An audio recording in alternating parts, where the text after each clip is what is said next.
अध्यादेश आपल्यासमोर त्याचं कायद्यामध्ये रूपांतर करण्यासाठी आपण इथे आलेलो आहे. त्यांनी हे बिल मांडलेलं आहे. अध्यक्ष महोदय, मी अनेक वेळेला सन्माननीय विरोधी पक्षनेत्यांबरोबर सुद्धा या विषयावर बोलत असतो की याच्यावर आपल्याला काय करायला पाहिजे. कारण ओबीसीचं आरक्षण त्यांनीच आता सांगितलं की बुवा हे तर किती वेळ लागेल, काय लागेल, आणि हे सगळ्या गोष्टी ज्या आहेत ह्या आपण मांडल्या. म्हणजे मी स्वतः ते ऐकत होतो सगळं. आणि आम्ही 2-3 लोक जे आहेत दिल्लीमध्ये जाऊन ज्यावेळेला सुप्रीम कोर्टामध्ये ही केस आली किंवा येऊ घातली त्यावेळेला मुकुल रोडगी, खासदार विल्सन, असे कपिल सिब्बल अशा अनेक लोकांना आम्ही भेटून त्यांना ते उभं केलं. आता त्याच्यामध्ये पहिल्या दिवशी ती अडचण झाली, दुसऱ्या दिवशी पूर्ण चर्चा झाली आणि मग तिसऱ्या दिवशी परत केस ही सुरू झाली आणि त्याच्यावर निकाल आला. मला थोडीशी माहिती या ठिकाणी आपल्याला देणं गरजेचं आहे असं वाटतं म्हणून मी बोलतोय. अध्यक्ष महोदय, खरं म्हणजे हे तर कबूल करायला पाहिजे, कारण याच्यामध्ये सुद्धा भारत सरकारनं सुद्धा जे काही आता प्रेस नोट काढलेली आहे,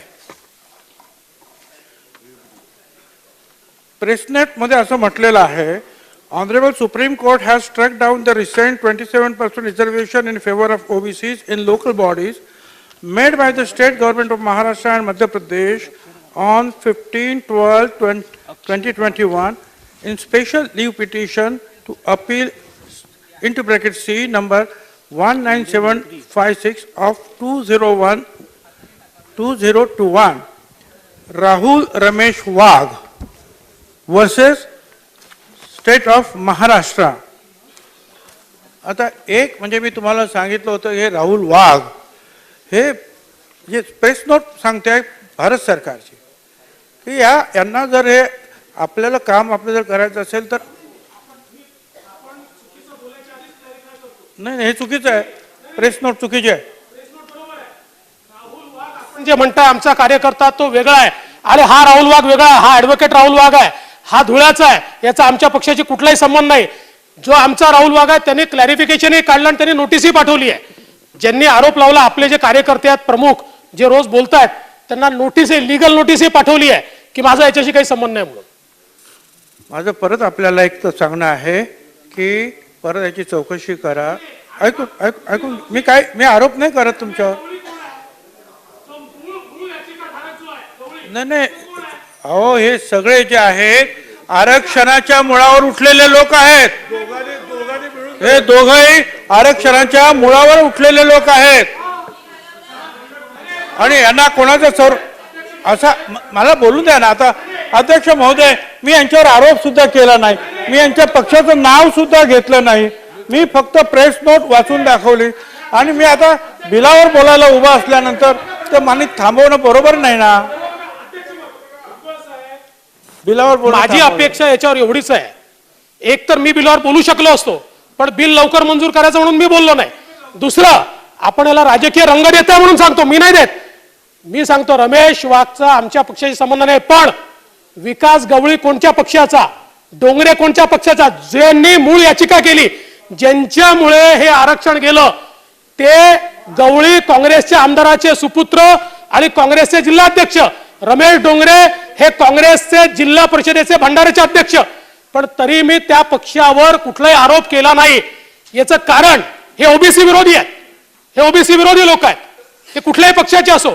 आणि तुम्ही जाणीवपूर्वक भुजबळ साहेब याच्यामध्ये जे राजकारण आणताय ना, याने कोणाचं बल होणार नाही आहे.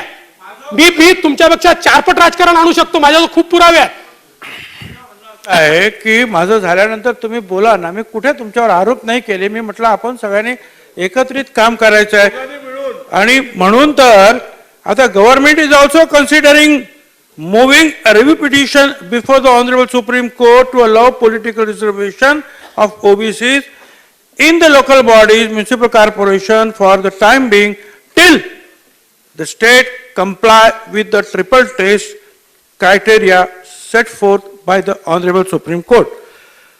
प्रश्न काय आहे साहेब की आम्ही तिथे विचार म्हणजे आमच्या वकिलांनी सुद्धा आपल्याला सांगितलं तिथे प्रश्न उभा केला की साहेब ही जर अशा प्रकारची जाती गणना एकत्र जे काही करायचं असेल तर सेन्सस हा विषय जो आहे हा पूर्णपणे भारत सरकारच्या अखत्यारीमध्ये आहे.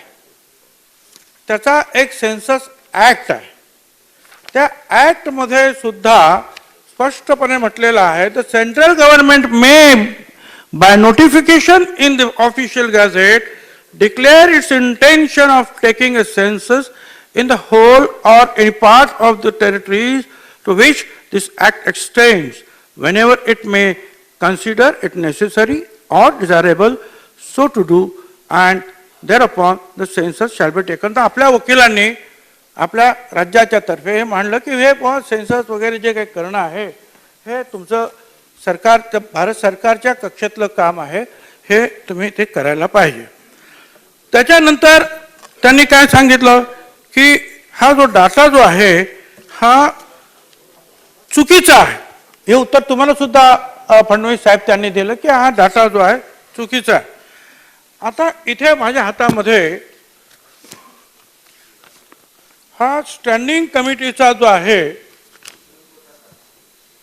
पार्लमेंटच्या स्टँडिंग कमिटीचा रिपोर्ट माझ्याकडे आहे साहेब.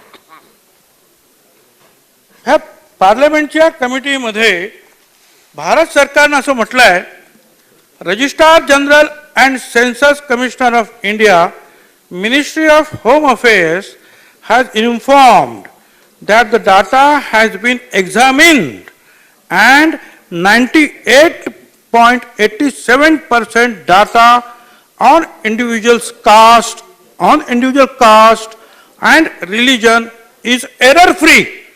म्हणजे 99% डाटा हा एरर फ्री आहे असं त्याच्यामुळे पुढे म्हटलं त्यांनी ORGI has noted incidence of errors in respect of 1,34,77,000 individuals out of total SECC population of 118,64 lakhs. States have been advised to take corrective measures. म्हणजे हार्डली 1% त्याच्यामध्ये मिस्टेक आहे ते आम्ही स्टेटला सांगितलं आहे तुम्ही बघा. परंतु स्टँडिंग कमिटी पार्लमेंटला त्यांनी उत्तर दिलं की 99% हा बरोबर आहे. आपल्या वकिलांनी ते मांडलं की बा हे तर बरोबर आहे असं ते म्हणजे विल्सन जे होते DMKचे खासदार तिथे वकील होते ते नेहमी ते तामिळनाडूचे सुद्धा केसेस लढतात. त्यांनी सांगितलं तुम्हीच सांगितलं की बा हे 99% बरोबर आहे मग आता त्यात चूक काय. बरं हा डाटा गोळा केला होता हा कुणाच्या सांगण्यावरून केला होता तर आपणच हा डाटा जो आहे मागितला होता. म्हणजे एक अगोदर तुम्ही मागे सांगितलं होतं की आम्ही 2010ला त्याच्या अगोदर काय झालं होतं हे पण समजलं पाहिजे की हे काय झालं होतं. तर खासदार सुमित्रा महाजन अध्यक्ष होण्याच्या पूर्वी एक कमिटी झाली 16 त्याच्यामध्ये खासदार होते आणि त्यांनी ओबीसीचा अभ्यास करून सांगितलं की ओबीसींना ह्या शेड्यूल कास्ट शेड्यूल ट्राईब प्रमाणे आपण भारत सरकारतर्फे मदत दिली पाहिजे पण डाटा आमच्याकडे नाही. सेन्सस कमिशनरने तो डाटा जो आहे तो गोळा करावा हा त्यांचा पहिला रिपोर्ट. दुसरं आणखीन एक कमिटी ती मनमोहन सिंग यांच्या नेतृत्वाखाली झाली. चिदंबरम आणि पवार साहेब वगैरे सुद्धा होते त्याच्यामध्ये.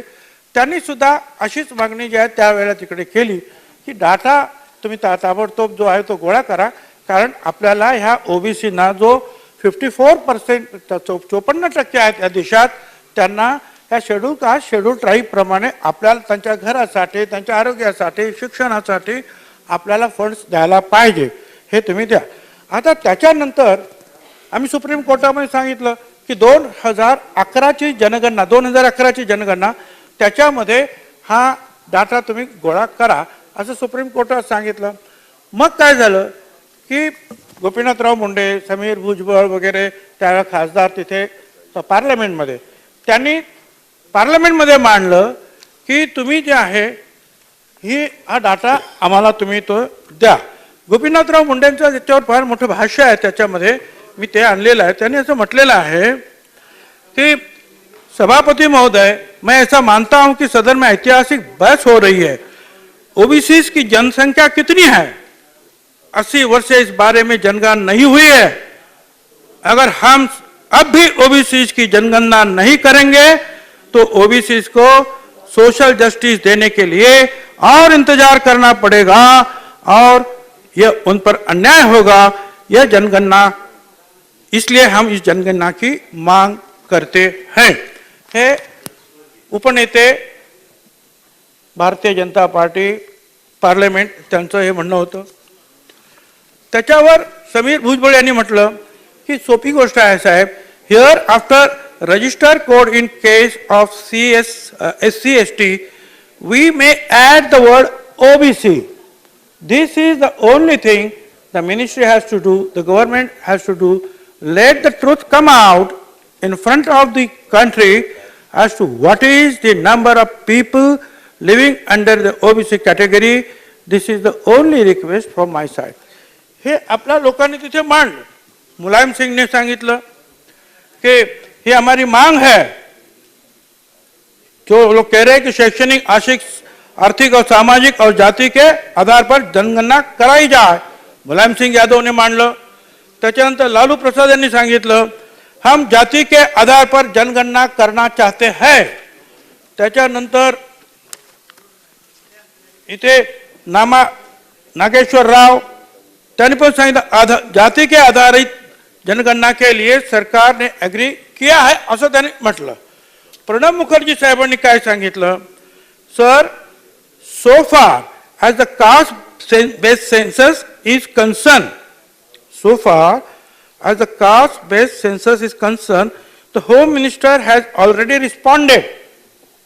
While the House was adjourned for the time being, I requested Mr. Sharad Yadav, Mulayam Singh Yadav and other people who is interested in that, what ingredients you want to be put in the format of which the caste census will be operated, kindly prepare it and hand it over to us and we will look into it so that what is there to debate, म्हणजे त्यांनी debate थांबवलं की तुम्ही हे ताबडतोब आमच्याकडे द्या, आम्ही हे ताबडतोब करतो। आता साहेब हे सगळं झाल्यानंतर म्हणजे त्यांनी कबूलच केलं की हे म्हणजे मागणी आपण केली होती ओबीसीच्या जाती गणनेची, ती गोपीनाथ मुंडेंपासून तर लालू प्रसाद यादव असतील, नागेश्वर राव असतील, ते दारा सिंग चौहान म्हणून आहेत, ते अनेक लोकांनी ती मागणी केली आणि प्रणब मुखर्जी साहेबांनी ती मागणी मंजूर केली। अध्यक्ष महोदय, ह्या अशा काही गोष्टी आपण तिथे मांडल्यानंतर भारत सरकारनं अर्जन झाली, केस अर्जन झाली दुसऱ्या दिवसा आणि दुसऱ्या दिवशी पहिल्या जे ॲफिडेविट होतं त्याला आणखीन एक ॲफिडेविट, नवीन ॲफिडेविट जोडलं। कारण आता प्रश्न असा होता की हा ओबीसीचा डाटा आहे तुमच्याकडे 99% तो करेक्ट आहे, मग आता तुम्ही तो आम्हाला द्या। आपल्या नाफडे साहेबांनी तेही सांगितलं आम्ही आमचं दुरुस्त करून घेऊ, तुम्ही आम्हाला द्या, आम्हाला ओबीसीचं आरक्षण ताबडतोब द्यायचं आहे। दुसऱ्या दिवशी भारत सरकारतर्फे दुर्दैवानं हे ॲफिडेविट आलं आणि त्याच्यात काय म्हटलं, I state and submit that the cost of repetition at the cost of repetition the SECC 2011 म्हणजे तो जो डाटा आम्ही गोळा केला was not an OBC survey in any manner. आपण ओबीसीचा सर्वे मागितला सगळ्यांनी, प्रणब मुखर्जींनी पण सांगितलं ओबीसी, आणि एवढंच नाही तर ज्या वेळेला माहिती गोळा केली तेव्हा आपल्या वकिलांनी हा फॉर्म दाखवला की या फॉर्म मध्ये तुम्ही शेवटला म्हटलंय कास्ट म्हणजे कास्ट सर्वे झालेला आहे, तर तुम्ही आम्हाला तो द्या। भारत सरकारने सांगितलं the sed survey was not essential conducted concerning on the identifying the collecting socio-economic condition data of the household with a view to identify the poor households for being used in implementation of the anti-poverty program by the central. त्यांनी सांगितलं हा ओबीसीचा डाटाच नाही, anti poverty प्रोग्रामचा data आहे। मला सांगा साहेब, तुम्ही स्वतः फडणवीस साहेब तुम्ही स्वतः मागणी केली काय समजून की आपला हा ओबीसीचा डाटा आहे. त्यावेळेला तुमच्या पत्रांना त्यांनी का उत्तर दिलं, हा ओबीसीचा डाटा नाही असं उत्तर दिलं का? नाही. त्याच्यामध्ये चुका आहे, अमुक आहे, तमुक आहे. तिकडे पंकजाताई मुंडेंनी पत्र लिहिलं, तुमच्या सेक्रेटरींनी पत्र लिहिलं, सगळ्यांना उत्तर काय आलं, त्या डाटामध्ये चुका आहे, आम्ही देणार नाही. असं कुठेही म्हटलं नाही का हा डाटा ओबीसीचा नाही. आणि अचानक त्यांनी नंतर सांगितलं की हा डाटा ओबीसीचा नाही म्हणून सांगितलं. खरं म्हणजे हा ओबीसीचाच डाटा आहे, त्याच्यासाठीच तो गोळा केला होता. मागणी आमचीच होती, सर्वपक्षीय मागणी होती. त्याप्रमाणे तो कॉलम पण टाकण्यात आला. आपल्या सुद्धा राज्यामध्ये आपल्या UD तर्फे आणि RDD तर्फे त्यावेळेला ती जनगणना झाली, त्याच्यामध्ये ती सगळी माहिती घेतली. असं असताना अचानक भारत सरकारनं या इथं जे आहे एवढे वर्ष कधी ते म्हणाले नाहीत की हा ओबीसीचा डाटा नाही, आणि अचानक त्या दिवशी हे ज्यादा ॲफिडेविट दिलं आणि संपूर्ण ह्या आपल्या ज्या मेहनतीवर जे आहे एक प्रकारचं जे आहे जो काय डाटा गोळा केला होता, जे हे सगळी मंडळी बोलले, स्वर्गीय गोपीनाथराव बोलले, सगळे आम्ही जे काय प्रयत्न केले त्याच्यावर पाणी फेरण्यात आलं खरं म्हणजे. आणि अध्यक्ष महोदय, आता परिस्थिती काय आहे? आता परिस्थिती अशी आहे की त्यांनी सांगितलं नाही, आता ते नाहीच म्हणतात, ओबीसीचा डाटा तो गोळाच केला नाही म्हणतात, तर आम्ही काय करायचं? कोर्टाचा नाविलाज. आदरणीय कोर्ट सुद्धा मग म्हणाले ठीक आहे. ते म्हणतात कोर्ट आमच्याकडे डाटा नाही, मग तुम्ही गोळा करा, काय करा, तुम्ही जे आहे तो ट्रिपल टेस्ट पूर्ण करा, तोपर्यंत आम्ही तुम्हाला ओबीसीला आरक्षण देणार नाही. अध्यक्ष महोदय, ही अतिशय दुःखद गोष्ट आहे की 5-5 वर्ष या निवडणुका 5-5 वर्षांनी होतात आणि ओबीसीचा अशा रीतीने हक्क डावलणं हे अतिशय चुकीचं आहे अध्यक्ष महोदय. आणि त्यानंतर मी फक्त ह्या आपल्या राज्य महाराष्ट्राबद्दल बोलतो असं नाही, अख्ख्या देशामध्ये हा प्रश्न आता निर्माण झाला. दुसऱ्या दिवशी मध्य प्रदेशची केस आली, त्यांना सांगितलं तोच कायदा जो महाराष्ट्राला तुम्हाला लागू झाला, त्यांचं सुद्धा आरक्षण थांबलं. साहेब, काल ओडिसाची केस लागली, ओरिसाची, त्यांनी सांगितलं नाही, जो महाराष्ट्राला तुम्हाला आम्ही निर्णय दिला तोच निर्णय आता तुम्हाला. अख्ख्या महाराष्ट्राचं आरक्षण धोक्यात आलं, अख्ख्या हिंदुस्थानचं, महाराष्ट्राचं नाही, अख्ख्या हिंदुस्थानचं. केवळ ओबीसीचा इम्पिरियल जो डाटा जो त्यांनी गोळा केला, त्यांनी तो त्या राज्याला दिला असता, चुकीचे जे आहे ते दुरुस्त केले असत्या.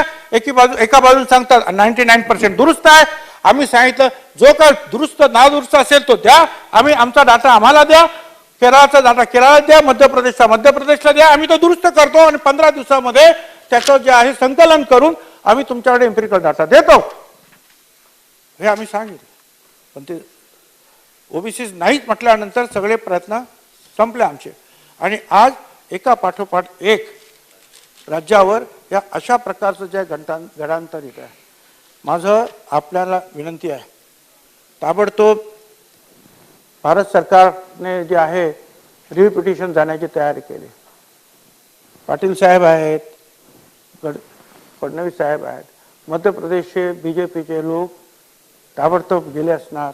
ताबडतोब त्यांनी सांगितलं की बघा हे असं असं झालं, महाराष्ट्र नाही आमचं सुद्धा आमचं पण अडचणीत आलं, काहीतरी करा. सगळे गेले असणार. तुम्ही पण जायला पाहिजे, सांगायला पाहिजे की याच्यामध्ये ताबडतोब रिव्ह्यू पिटिशन करा, आमच्या निवडणूक थांबवा, ह्या बाकीच्या सगळ्या निवडणुका ज्या आहेत ह्या संपूर्ण ओबीसी सहितच घ्या. याच्यामध्ये भारत सरकारने आता इंटरव्हेन्शन केल्याशिवाय मार्ग नाही. तुम्ही सांगता हे ठीक आहे, आपण आता पैसे त्यांना देणार आहोत, आपला आयोग तयार झालेला आहे, तो माहिती गोळा करेल. त्याला सुद्धा एक लक्षात घ्या, त्या माहितीला सुद्धा जे लोक ह्या ओबीसीच्या मुळावर आलेले आहेत ते लोक सारखं कोर्टामध्ये जाऊन त्याला सुद्धा जे आहे चॅलेंज करणार आहे. आणि म्हणून आम्ही म्हणतो होतो हे सेन्ससचं काम आहे, हे सेन्सस कमिशनरचं कायद्याप्रमाणे. मी का म्हणालो, कारण त्याला चॅलेंज होऊ शकणार, चॅलेंज नाही होणार. त्याला जे आहे त्यांनी खोटं सांगितलं तर त्याला सजा आहे, त्याच्यामुळे त्याच्यावर विश्वास आहे. आता आपला कुणी जरी केला, म्हणजे मध्य प्रदेशने केला, ओडिसाने केला, कर्नाटकने केला, कोण ना कोणतरी कोर्टातच जाणार आहे. ते असंच झालं, ते तसंच झालं. त्यामुळे याच्यावर मुळातच काहीतरी औषध शोधणं हे गरजेचं आहे. आपण आपल्या पद्धतीनं प्रयत्न करतो आहोत. हा जो जो अध्यादेश आहे तो अध्यादेश नाकारला नाही त्यांनी. आपल्या औरंगाबाद हायकोर्टाने पण नाही नाकारला, सुप्रीम कोर्टाने पण नाही नाकारला. अध्यादेश त्यांनी ठेवला. पण ती ट्रिपल टेस्टची जे इम्पेरिकल डाटाची मागणी तुम्ही पूर्ण करा एवढं ते सांगितलेलं आहे. तर आता त्याला किती वेळ लागेल तुम्ही म्हणाल, त्याचा वेळ लागू शकतो, अडचणी येऊ शकतात. तुम्ही सांगितलं की हा पॉलिटिकल बॅकवर्डनेस जो आहे हा आपल्याला शोधायचा आहे. ते तुम्ही म्हणता ते बरोबर, ते 1 महिन्याचं काम आहे. परंतु मी जी काय माहिती घेतली आहे फडणवीस साहेब, ते सांगितलं हे टिकणार नाही. आपला हा सगळा डाटा तो रिगरस एम्पिरिकल डाटा कंटेम्पोररी हे सगळं त्याच्यात म्हटलं, मग सगळं पाहिजे ना. आजच्या घडीला काय परिस्थिती आहे त्यांची, काय नाही, आमकं तमकं हे सगळं लागणार ना. असं कसं करता. आणि म्हणूनच हे मुंडे साहेबांपासून सगळ्यांनी जी भाषणं केली की त्याच्यामध्ये ह्या सगळ्या गोष्टी घ्या. ह्या जाती गणना करताना त्यांची शैक्षणिक, आरोग्य आणि आर्थिक परिस्थिती कशी आहे तो डाटा गोळा करा. हे सगळ्यांनी त्यावेळेला सांगितल्याचं कारण ते आहे. आणि मग तसं जर करायला गेलं तर तुम्ही म्हणता तसं वेळ लागणार. अशा एका अडकित्त्यामध्ये हा ओबीसीचं आरक्षण सापडलेलं आहे. राजकारण बाजूला ठेवा. काय तुम्हाला राग येण्याचं कारण नाही. कारण मी जरी म्हणालो की नाही नाही नाही मी बिलं मांडली. ते बिलावर जी काही कागदपत्र माझ्याकडे जमा झाली आणि जी काही जुनी भाषणं आहेत तुम्ही म्हणता ते मी तुम्हाला सांगितलं. तर ते आपण जर सगळ्यांनी जाऊन जर असं आहे की माननीय मुख्यमंत्री, उपमुख्यमंत्री बाळासाहेब थोरात यांनी सुद्धा जाऊन प्रधानमंत्री साहेबांना सांगितलेलं आहे की तुम्ही याच्यामध्ये दखल घ्या आणि काहीतरी मार्ग काढा. तर याच्यामध्ये तुम्ही सुद्धा जर गेलात हे ठीक आहे. बाकी आपण करूया, ओबीसी जागरण करूया, धरणं धरूया, आणखीन सगळं करूया. परंतु ही गुरुकुल्ली तिकडे जे आहे दिल्लीमध्ये ती जर फिरवायची असेल तर चंद्रकांत दादा, फडणवीस दादा हे तुम्ही सगळे जर गेलात तर लवकर काम होईल. इतर राज्य जात आहेत, तुम्ही सुद्धा तिकडे गेलं पाहिजे. आणि या संदर्भामध्ये ताबडतोब काहीतरी मार्ग काढा, रिपिटिशन करा. हा काय करू जाताय तुम्ही कधी ताबडतोब आम्ही तिकीट काढून देतो तुम्हाला, जा तिकडं. पण फक्त तुमचं ऐकलं पाहिजे त्यांनी. धन्यवाद साहेब. तुम्ही हात वर केल्याबरोबर ते बसले. अध्यक्ष महोदय, सन्माननीय भुजबळ साहेबांनी काही मुद्दे या ठिकाणी मांडले. मी पण त्या केसचा पूर्ण ट्रॅक घेत होतो. पहिल्यांदा तर 7 मे 2011 रोजी तत्कालीन गृहमंत्री पी चिदंबरम यांनी सांगितलं की अनुसूचित जाती जमाती वगळता इतरांची जातनिहाय जनगणना केली जाणार नाही, सेन्ससमध्ये ते येत नाही. त्याच्यानंतर आपण सगळ्यांनी हे लावून धरलं. हे लावून धरल्यानंतर त्या ठिकाणी हा निर्णय झाला आणि तत्कालीन केंद्र सरकारने सांगितलं की ही जनगणना आम्ही करू. पण ती कशी करू? Socio economic caste census. Census कमिशनरकडनं नाही, 2011च्या सेन्सस प्रमाणे नाही. ही वेगळी सामाजिक आर्थिक जात गणना. हा आता ही जात गणना ओबीसीची नव्हती. हेच आपल्या माहिती करता सांगतो जे केंद्र सरकारने सांगितलं आहे, कारण मी त्याचा डेटा पाहून आलो आहे. ही जात गणना जी आहे ही जात गणना संपूर्ण SC ST वगळता सगळ्या जातींची झाली.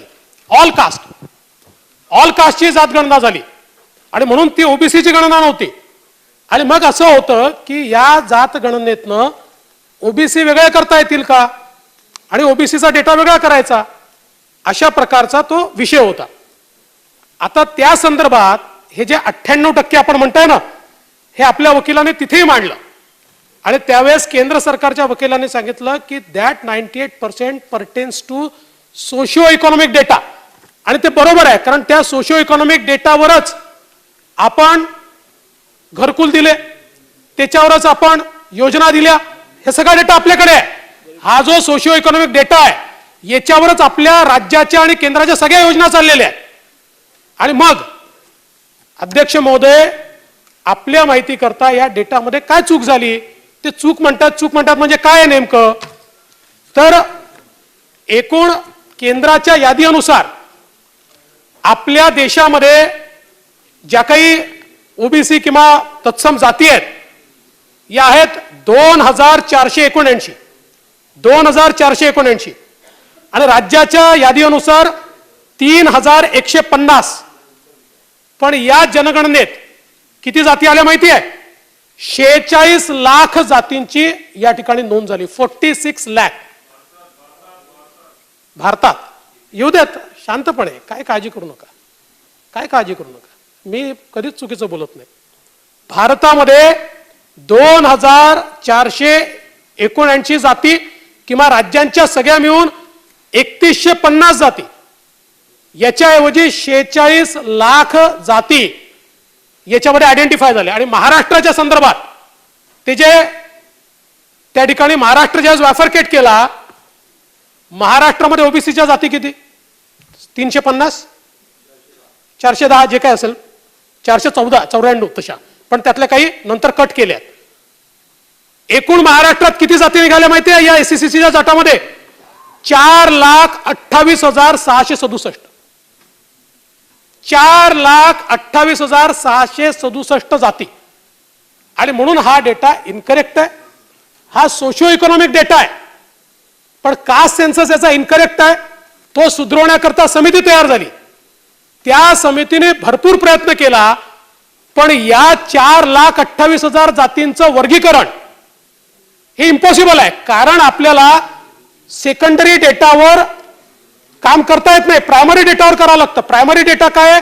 ड्रॉपडाऊन मेन्यू मध्ये जी कास्ट सांगितली ती कास्ट, हा प्रायमरी डेटा आहे. आणि मग त्या प्रायमरी डेटामध्ये 4,28,667 एवढ्या जाती महाराष्ट्रात निघाल्या. मी स्वतः भुजबळ साहेब ज्यावेळेस ज्यावेळेस इम्पेरिकल डाटा मी मागितला, खरं म्हणजे आम्ही ज्यावेळेस मागितला त्यावेळेस केस ट्रिपल टेस्टची नव्हती. ट्रिपल टेस्ट पहिल्यांदा 13/12/2019 ला सांगितली. तेव्हा केवळ 50% वरचं आरक्षण होतं. आणि ते कसं जस्टिफाय करता येईल या संदर्भात मी पत्र पाठवून हा डेटा जर मिळाला तर आपण ओबीसीची संख्या दाखवू, याच्या आधारावर दाखवू, असा आमच्या वकिलांनी, म्हणजे जसं तुम्हाला आताचे वकील सल्ला देतात तसे आमच्या वकिलांनी सल्ला दिला, त्याच्यावर ते पाठवलं होतं. त्यावेळी जे पत्र आलं की हा डेटा चुकीचा आहे, मी स्वतः त्या ठिकाणी गेलो आणि आता नीती आयोग आणि ग्रामविकास विभाग यांच्याकडे डेटा आहे, यात काय चुका आहे पाहण्याकरता गेलो. मी आपल्याला उदाहरण सांगतो. मराठा समाजाचाही डेटा मला पाहिजे होता, कारण कास्ट सेन्सस होतं. मराठा समाजाचाही डेटा याच्यामध्ये होता. मराठा समाजाचा डेटा घेण्याकरता ज्यावेळेस मी गेलो, एका जिल्ह्यामध्ये 42% मराठा समाज दिसला आणि एका जिल्ह्यामध्ये जो मराठा बहुल जिल्हा आहे तिथे 13% दिसला. तो कसा? तर जिथे 42% दिसला तिथे वर्गवारी कशी करायची? मी सॉरी जातींचं नाव घेतोय, माझा उद्देश वेगळा नाहीये, पण जे वस्तुस्थिती आहे, मराठा ज्यावेळेस आपण ड्रॉपडाऊन मेनू मध्ये गेलो, मराठा चांभार, मराठा चांभार, मराठा चांभार, मराठा चांभार, मराठा सुतार, मराठा सुतार, मराठा. आता हे मराठा आहेत की सुतार आहेत?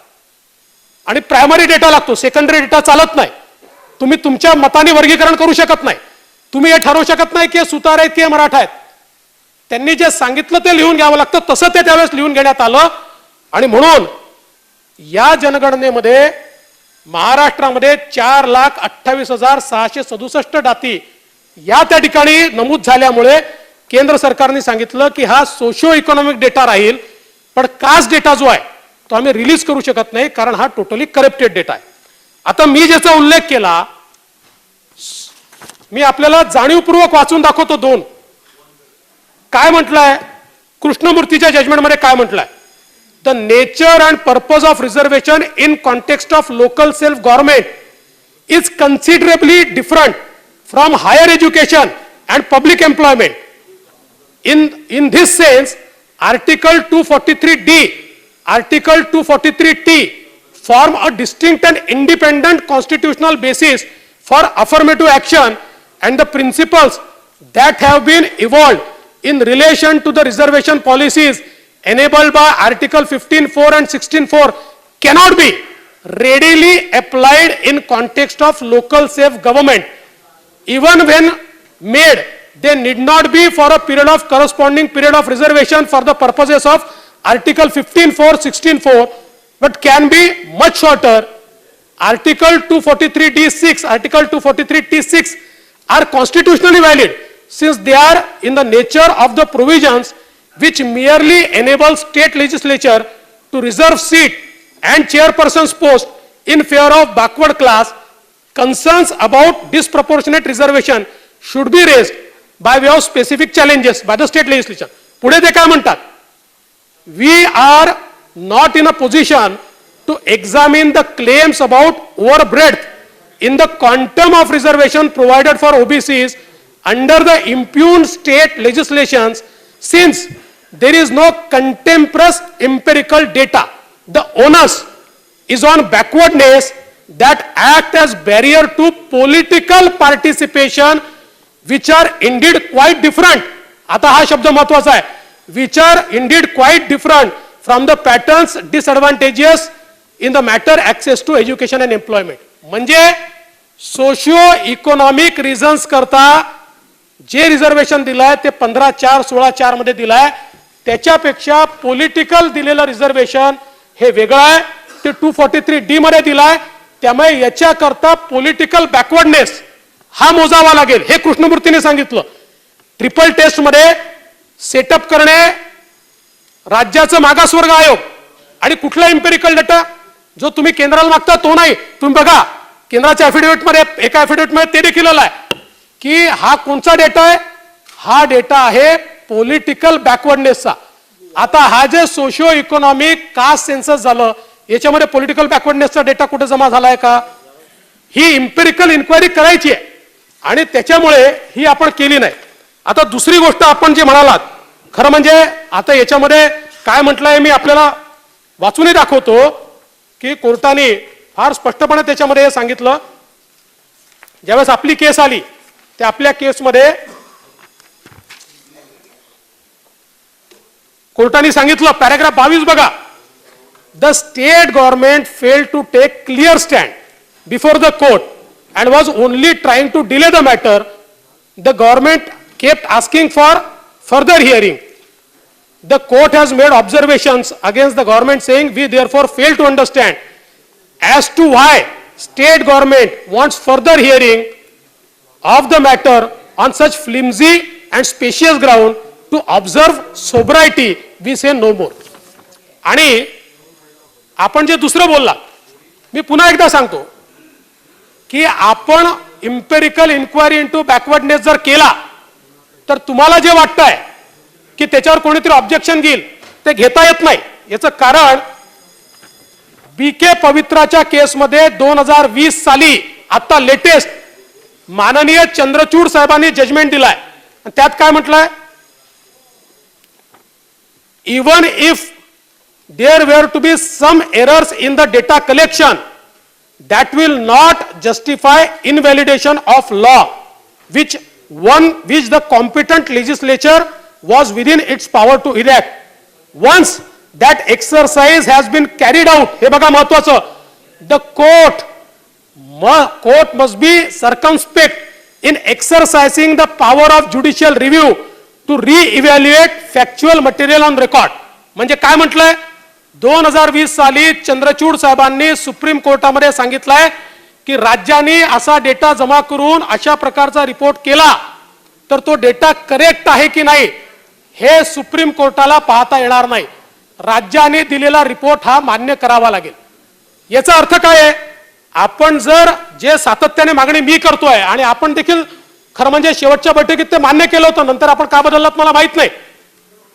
शेवटच्या बैठकीत आपण मान्य केलं होतं की अशा प्रकारचा अध्यादेश काढायच्या आधी आपण एक इम्पेरिकल रिपोर्ट तयार करू, पण तो झाला नाही.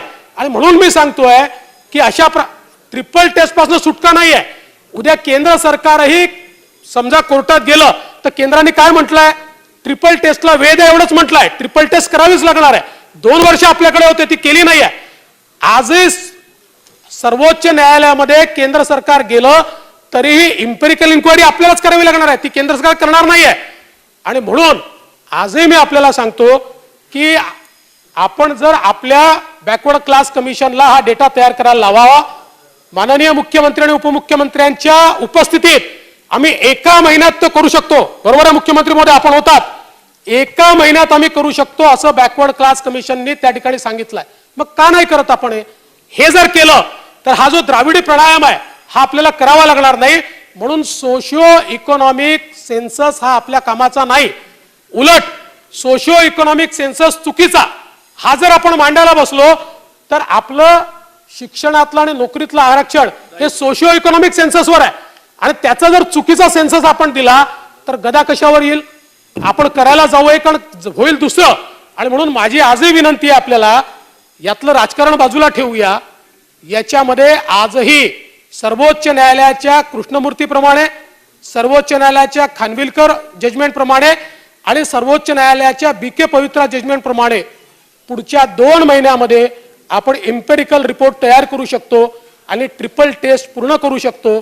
ते जर आपण केलं तर कोणाहीकडे जायची आपल्याला गरज पडणार नाही. आणि या संदर्भात आपण कारवाई करावी ही माझी विनंती आहे. सन्माननीय दादा देतो, दादा थांबा. विरोधी पक्ष नेत्याने जे सांगितलं की आपण या 2 वर्षात नाही, खरं तर आपण मागच्या 17 पासून आतापर्यंत 5 वर्षामध्ये हा डाटा गोळा करू शकलो नाही. ऐका ना, आता माझं ऐकून केस झाली त्यांचं जर पूर्ण होते नाही 2010चा कृष्णमूर्तीचा जर निकाल आहे देतो. आणि 2017ची केस आहे तर 2019 पर्यंत तुम्ही काही केलंच नाही. त्यावेळेला करोना नव्हता, त्यावेळेला 2 वर्ष करोना नव्हता, तुम्हाला कोणी अडवलं नव्हतं हे सगळं करायला. त्यावेळेला तुम्ही काही केलं नाही. आणि मग अध्यादेश काढल्यानंतर अध्यक्ष महोदय माझी हरकत आहे. 13/12/2019 आपण डेट नोंदवून घ्या. ही जजमेंटची कॉपी पाठवतो. 13/12/2019 ला सरकारला सांगितलं ट्रिपल टेस्ट करा. 13/12/2019 तेव्हा आपलं सरकार होतं. 13/12/2019 ला आपलं सरकार असताना ही ट्रिपल टेस्ट करायला सांगितली अध्यक्ष महोदय. त्यामुळे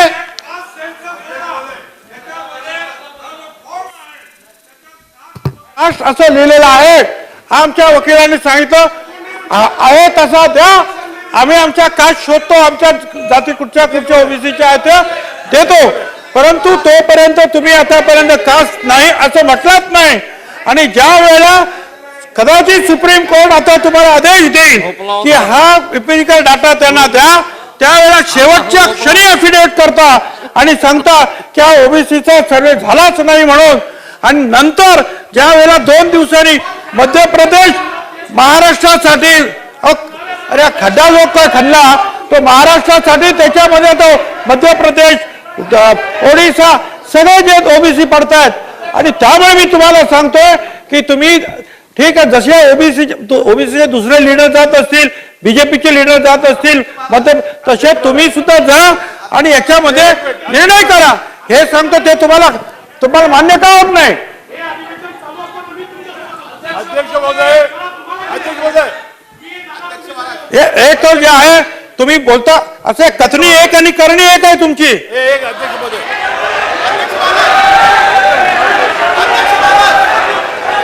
एम्पिरिकल डाटा द्यायचा,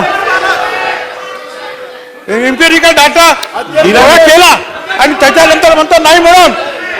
अहो दादा, मी विरोधी पक्ष नेत्यांचं पूर्णपणे होईपर्यंत मंत्र्यांना अलाव केलं का? त्यांचं पूर्ण होऊ द्या ना, असं काय करता हो. पण मी तुमचं होईपर्यंत त्यांना अलाव केलं का? तुमचं होईपर्यंत मी त्यांना अलाव केलं का? असं नाही चालत. बोला. आई भवानीचा गजर म्हणजे